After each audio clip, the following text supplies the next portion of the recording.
যেখানে কিউবার মতো একটা দেশ আমেরিকার বিরুদ্ধে মামলা করছে, ইন্টারন্যাশনাল আদালতে আমেরিকা হাইরা গেছে নদী নিয়ে, সেই জায়গায় আমরা স্বামী রাষ্ট্রের বিরুদ্ধে মামলা করতে ভয় পাই না? এই সরকারও করবে না কেন?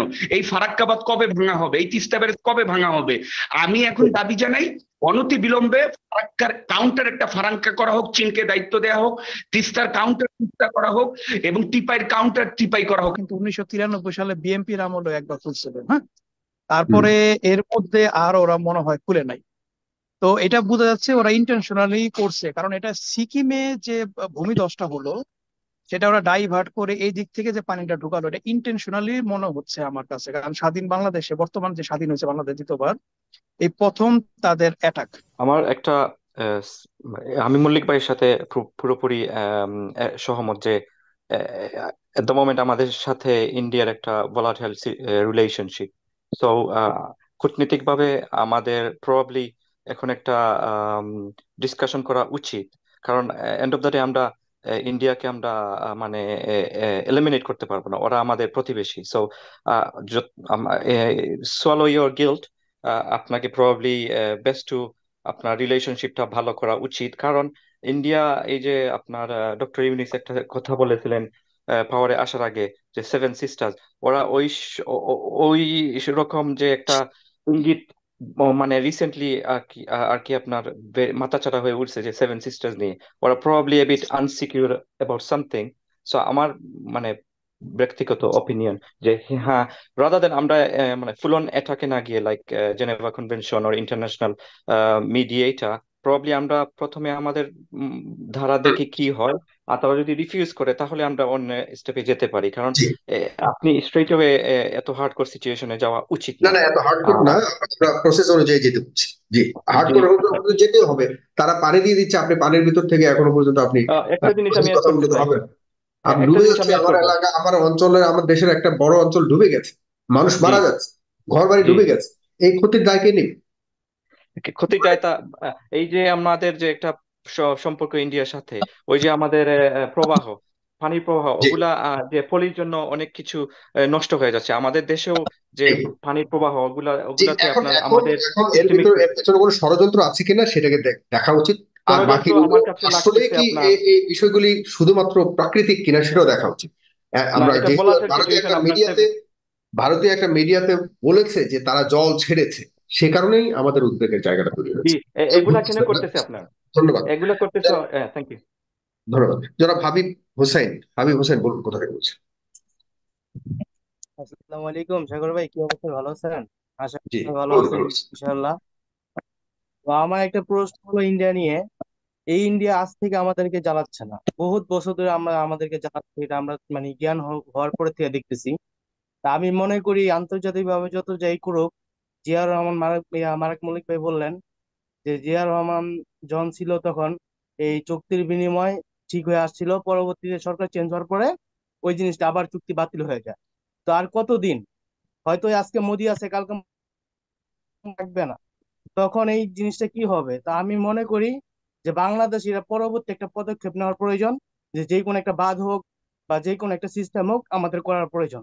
কারণ আমার বাংলাদেশ বারবার লাঞ্ছিত হচ্ছে এই ইন্ডিয়ার থেকে, বারবার হুম, আমার দেশ প্রভাবিত হচ্ছে ইন্ডিয়ার থেকে। তা আমি কথা বলি, আমি এই প্রশ্ন উত্তর গুলা অবশ্যই কেউ না কেউ দিবেন আমাদের এখানে। জি, আপনাকে ধন্যবাদ। আসসালামু আলাইকুম। জনাব সাজ্জাদ আলী বলুন, আমি বলছি। আমার কথা শোনা যায়? জি জি, শুনতে পাচ্ছি, বলুন। জি, আমার প্রশ্নটা হলো যে এই যে বাঁধটা ওরা খুলছে, এটা কিন্তু 1993 সালে বিএনপির আমলে একবার খুলছিল, হ্যাঁ, হুম তারপরে এর মধ্যে আর ওরা মনে হয় খুলে নাই। তো এটা বোঝা যাচ্ছে ওরা ইন্টেনশনালি করছে, কারণ এটা সিকিমে যে ভূমিধসটা হলো সেটা ওরা ডাইভার্ট করে এই দিক থেকে যে পানিটা ঢুকালো, এটা ইন্টেনশনালি মনে হচ্ছে আমার কাছে। কারণ স্বাধীন বাংলাদেশে, বর্তমান যে স্বাধীন হয়েছে বাংলাদেশ দ্বিতীয়বার, এই প্রথম তাদের অ্যাটাক আমার যেটা মনে হচ্ছে। কারণ আমি ওদের আইআইএসএস একটা রিপোর্ট দেখলাম, সেখানে ওরা সেভেন সিস্টার এবং শেখ হাসিনাকে নিয়ে খুব কনসার্ন। তো হুম, এগুলো একটা পরিকল্পিত অংশ হিসেবে আমার মনে হচ্ছে ওরা বাংলাদেশকে একটা থ্রেট দেওয়ার চেষ্টা করছে। এখন এই বিষয়ে স্যার আপনাকে একটু বলবেন প্লিজ। হ্যাঁ, ধন্যবাদ। আহ তানজিরুল আহমেদ বলুন, আনমিউট করতে হবে, আনমিউট করতে হবে। ধন্যবাদ। ধন্যবাদ সাগর ভাই। আর সবাই আমার সালাম নেবেন। আসসালামু আলাইকুম। হুম। আমার একটা প্রশ্ন ছিল, যে প্রশ্নটা হচ্ছে যে বর্তমানে আমাদের অন্তর্বর্তীকালীন যে সরকার ডক্টর ইউনূস, উনি যে 6টা ধাপ এখানে উল্লেখ করে ওনার কাজটা এগিয়ে নিয়ে যাচ্ছে, এর মধ্যে কি আসলে ভারতের যে হস্তক্ষেপ বা ভারতের পানি ছাড়ার বিষয় এর মধ্যে এই বিষয়টা নিয়ে উনি একটু গুরুতর বা গুরুত্বপূর্ণ বিষয় মনে করে এটা নিয়ে এগিয়ে যাওয়া উচিত না এখন? জি, জি, ধন্যবাদ। আপনাকে ধন্যবাদ। আহ ইশতিয়াক আহমেদ বলুন, ইশতিয়াক আহমেদ। আসসালামু আলাইকুম। আমি এক মিনিট কথা বলবো। সেটা হলো, পাকিস্তান ভারতের চিরশত্রু, চীন চিরশত্রু, বাংলাদেশ সবচেয়ে নিকটতম বন্ধু। আপনি দেখবেন পাকিস্তানকে ইন্ডিয়া পানি দেয়, বাংলাদেশ বন্ধু রাষ্ট্র, পাকিস্তান সীমান্তে তারা একটা গুলিও করে না, বাংলাদেশে মেরে ফেলানি দিয়ে কাঁটাতারে ঝুলিয়ে রাখে, বন্ধুর নমুনা। আমি যেটা বলছিলাম যে যখন এই সরকার ফল করলো, স্বৈরাচারটা নামলো, তখন সবচেয়ে বড় ক্ষতি হয়েছে ভারতের। ভারতের রেল লাইন প্রজেক্টটা বন্ধ হয়ে গেছে, ভারতের কর্মীদের এখন অবস্থা খারাপ, ভারতের দাদাগিরি এখন বন্ধ হয়ে গেছে। এরপরে প্রথম তারা ট্রাম্প কার্ড খেলো, সংখ্যালঘু কার্ড, এবং আমাদের দেশের এই সংখ্যালঘুরা শাহবাগে এসে নাচানাচি করলো। এরপরে মুসলিমরা মন্দির পাহারা দিল। এবার কিন্তু ধরা পড়লো হিন্দুরাই মন্দিরে হামলা করছে, পাবনায়ও ধরা পড়ছে, পঞ্চগড়েও ধরা পড়ছে। ইন দি মেন টাইম, যখন ট্রাম্প কার্ড সংখ্যালঘু নির্যাতন কার্ডটা ফেল করলো, তখন বাংলাদেশে আপনার বন্যা আসলো, প্লাবন আসলো। এখন খুব সুন্দর কথা যে এটা কি কনস্পিরেসি নাকি এটা একটা ন্যাচারাল ডিজাস্টার। তা আমার প্রশ্ন হচ্ছে, এটা কনস্পিরেসি না ন্যাচারাল ডিজাস্টার? তার আগে প্রসঙ্গ আসুক, বাংলাদেশের প্রবাহিত নদীগুলোর ভিতরে ভারত 3600টা বাদ দিয়েছে কিনা? সবচেয়ে ব্রহ্মপুত্রের মধ্যে 12টা বাদ দিয়েছে কিনা? এখন আমাদের ইন্টারন্যাশনাল নদীর উপরে ভারত আন্তর্জাতিক আইনে বাদ দিতে পারে কিনা? টিপাই মুখু বাদ দিয়েছে কিনা? এই প্রশ্নটা আসবে, কনস্পিরেসি পরে আসুক।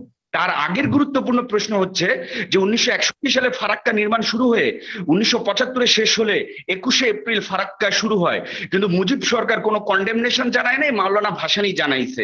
তা আমার প্রশ্ন হচ্ছে যে এত ভারত বন্ধু সরকার তো ফারাক্কার কি ফয়সালা করলো? যেখানে কিউবার মতো একটা দেশ আমেরিকার বিরুদ্ধে মামলা করছে, ইন্টারন্যাশনাল আদালতে আমেরিকা হাইরে গেছে নদী নিয়ে, সেই জায়গায় আমরা স্বামী রাষ্ট্রের বিরুদ্ধে মামলা করতে ভয় পাই না। এই সরকারও করবে না কেন? এই ফারাক্কাবাদ কবে ভাঙা হবে? এই তিস্তা ব্যারেজ কবে ভাঙা হবে? আমি এখন দাবি জানাই, অনতি বিলম্বে ফারাক্কার কাউন্টার একটা ফারাক্কা করা হোক, চীনকে দায়িত্ব দেওয়া হোক, তিস্তার কাউন্টার তিস্তা করা হোক, এবং টিপাইয়ের কাউন্টার টিপাই করা হোক। আপনি দেখবেন সব ঠান্ডা হয়ে যাবে। ফার্দার মোর, আমার তীব্র আপত্তি, আমার যে সংখ্যালঘু ভাইয়েরা মন্দিরে হামলার জন্য আসছেন, রাস্তায় প্রতিবাদ করতে, আপনাদের শেখ হাসিনা পড়ার পর আমাদেরকে বিব্রত করছেন ইন্টারন্যাশনাল মহলের, I beg your pardon to be quite straight frank. আপনার একটু দয়া করে ফেনী আর কুমিল্লা থেকে 3 লক্ষ একটু আসেন, শাহবাগে আবার আন্দোলন করেন ভারতের এই নদী এবং বাঁধের বিরুদ্ধে। কবে আসবেন? আমরাও আসবো, অপেক্ষায় রইলাম। লাল সালাম।